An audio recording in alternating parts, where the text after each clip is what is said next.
ज्या मनुष्याने आपल्या मनातील क्रोधाचा पूर्णपणे त्याग केला आहे, आपल्या मनामध्ये उत्पन्न होणाऱ्या अभिमानाचा सुद्धा त्याग केला आहे.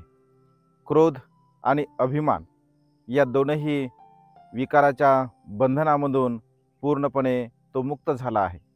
नाम आणि रूपाचं जे भवचक्र आहे, या भवचक्राला त्याने पार केलेला आहे. अशा प्रकारचा मनुष्य आपल्या जीवनामध्ये कधीही संताप व्यक्त करत नाही, दुःख व्यक्त करत नाही. का? कारण त्या मनुष्याने मनामध्ये उत्पन्न होणारा सर्व प्रकारचा क्रोधाला, अभिमानाला त्यागला आहे, नष्ट केला आहे.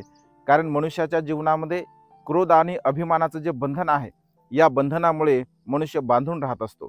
पुन्हा पुन्हा पुन्हा या संसारामध्ये तो जन्मास येत असतो. आणि त्यामुळे ज्यांनी क्रोध आणि अभिमान या बंधनाला त्यागलं, नष्ट केलं, तर तो मनुष्य कधी दुःखी होत नाही, तो निश्चितपणे सुखाला प्राप्त होत असतो. त्यामुळे आपण सुद्धा आपल्या मनातील क्रोध आणि अभिमानाला त्यागून आपण सुद्धा सुखाच्या मार्गाने मार्गक्रमण करावे. नमो बुद्धाय. जय भीम.